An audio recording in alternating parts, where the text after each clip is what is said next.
Hello friends, welcome to southernfoodtamil. இன்னைக்கு நம்ம southernfoodtamilல Motichoor laddu recipe தாங்க எப்படி பண்றதுன்னு பார்க்க போறோம். இன்னைக்கு நம்ம இந்த லட்டுக்கு பூந்தி எதுவுமே பொரிக்காம பேக்கரியில விக்கிற அதே Motichoor laddu மாதிரியே டேஸ்ட், டெக்ஸ்சர், கலர் எல்லாமே எப்படி டேஸ்டா பண்றதுன்னு பார்க்க போறோம். இந்த ரெசிபியை ரொம்ப சுலபமாவே நம்ம செஞ்சு முடிச்சிடலாம். ரொம்பவே டேஸ்டியான இந்த ரெசிபியை எப்படி பண்றதுன்னு வாங்க பார்க்கலாம். இதுக்காக நான் 1.5 கப் கடலை பருப்பை நல்லா 4 ல இருந்து 5 தடவை தண்ணியில் வாஷ் பண்ணிட்டு 2 மணி நேரம் ஊற வச்சு எடுத்து வச்சிருக்கேன். நல்லா தண்ணியில் வாஷ் பண்ணிங்கன்னா தான் அதோட பச்சை வாசனை போகும். இதை இப்போ ஒரு மிக்சர் ஜாருக்கு ட்ரான்ஸ்ஃபர் பண்ணிட்டு நைஸ் பேஸ்ட்டாக அரைச்சி எடுத்துக்கலாம். இந்த மாதிரி இதை இப்போ வேற ஒரு பவுலுக்கு ட்ரான்ஸ்ஃபர் பண்ணிவிட்டு இதை ஃப்ரை பண்ண ரெடி பண்ணிக்கலாம். ஆயிலை வந்து மீடியம் ஹீட்டில் ஹீட் பண்ணி வச்சுக்கோங்க. இப்போது நம்ம அரைச்சி வச்சுருக்க கடலை மாவை இந்த மாதிரி கொஞ்சம் கொஞ்சமாக பக்கோடா ஷேப்பில் உள்ளே சேர்த்துக்கோங்க. இதுக்கு ஷேப்லாம் எதுவும் தேவை கிடையாது. இது ஃப்ரை ஆனதுக்கப்புறமா திரும்பவும் நம்ம மிக்சர் ஜாரில் போட்டு அரைக்க தான் போகிறோம். இது ரொம்ப பொன்னிறமாலாம் ஃப்ரை ஆக தேவையில்லை. ஜஸ்ட் இதோட பச்சை வாசனை போகிற அளவுக்கு ஃப்ரை ஆனால் போதும். ஒரு 3 ல இருந்து 4 நிமிஷம் மீடியம் ஃப்ளேமில் வச்சு ஃப்ரை பண்ணி இதை எடுத்துக்கலாம்.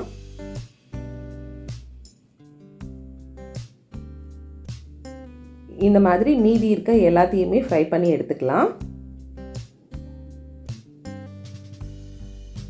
இப்போ எல்லாத்தையுமே ஃப்ரை பண்ணி எடுத்தாச்சு. இது வந்து நல்லா ஆற விட்டுருங்க. ஏன்னா நம்ம இதை மிக்ஸி ஜாரில் சேர்த்து திரும்பவும் அரைக்க போகிறோம்.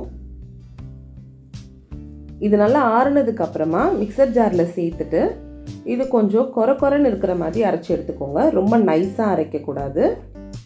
இந்த மாதிரி கொஞ்சம் கொரப்பாக இருக்கிற மாதிரி அரைச்சி எடுத்துக்கலாம். இப்போ நம்ம சர்க்கரை பாகு ரெடி பண்ணிக்கலாம். அதுக்காக ஒரு ஃப்ரைங் பேனில் 1.5 கப் சர்க்கரை சேர்த்துக்கிறேன். நம்ம எந்த அளவுக்கு கடலை பருப்பு எடுக்கிறோமோ அதே அளவுக்கு சர்க்கரை சேர்த்துக்கணும். கூடவே 1/2 கப் தண்ணி சேர்த்துட்டு இந்த சர்க்கரை நல்லா இந்த தண்ணியில் கரைஞ்சி நம்மளுக்கு வந்து ஒரு கம்பி பதம் வர வரைக்கும் நம்ம இது கொதிக்க வச்சுக்கணும். இப்போ பாருங்கள், நல்லா கொதிச்சிடுச்சு. இதை இந்த மாதிரி எடுத்து நம்ம கையில் வச்சு தொட்டு பார்க்கும்போது இந்த மாதிரி ஒரு கம்பி வந்து நடுவில் ஃபார்ம் ஆகணும்.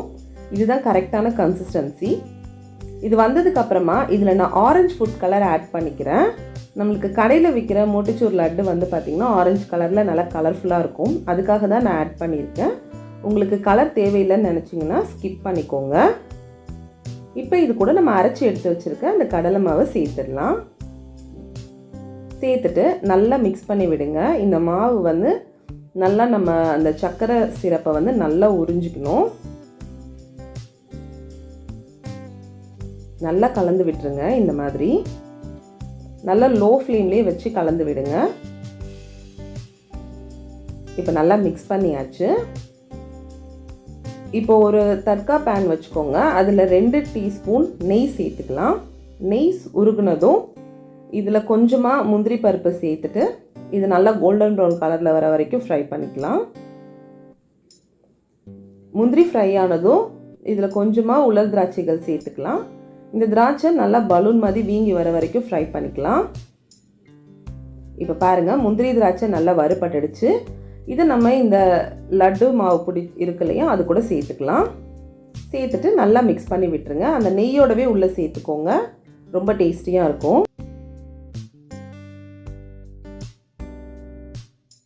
இப்போ இதுவும் கொஞ்சம் நல்லா ஆறணும். கை பொறுக்கிற சூடு வர வரைக்கும் ஆற வச்சுக்கோங்க.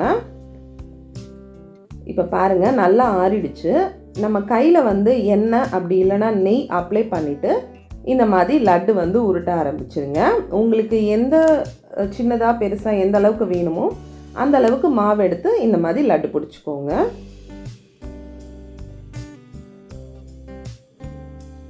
பாருங்கள், இதே மாதிரி மீதி இருக்க எல்லாத்தையுமே நம்ம வந்து லட்டு பிடிச்சிடலாம். நான் எல்லாத்தையுமே பிடிச்சிட்டேன். இப்போ நான் வந்து இதை உங்களுக்கு ஓப்பன் பண்ணி காட்டுறேன், கரெக்டாக இருக்கா இல்லையான்னு டெக்ஸ்சர்லாம். அவ்வளோதான் ஃப்ரெண்ட்ஸ், மோட்டிச்சூர் லட்டு சூப்பராக ரெடி ஆயிடுச்சு. பாருங்கள், இது நம்ம பூந்தியெலாம் எதுவுமே பொரிக்காமல் ரொம்ப சிம்பிளாக செஞ்சு முடிச்சிட்டோம். ஆனால் இதோட டேஸ்ட்டு டெக்ஸ்சர் எல்லாமே நம்ம கடையில் வாங்குகிற மோட்டிச்சூர் லட்டு மாதிரியே இருக்கும். இதை வீட்லேயே நம்ம செய்கிறனால உடம்புக்கும் ரொம்ப ரொம்ப ஹெல்த்தியும் கூட. கண்டிப்பாக நீங்களும் இந்த ரெசிபியை வீட்லேயே ட்ரை பண்ணி பாருங்கள். வீடியோ உங்களுக்கு பிடிச்சிருந்தா சதர்ன் ஃபுட் தமிழுக்கு சப்ஸ்கிரைப் பண்ணிவிட்டு பக்கத்தில் இருக்க பெல் ஐக்கானையும் ப்ரெஸ் பண்ணிடுங்க. தேங்க்ஸ் ஃபார் வாட்சிங்.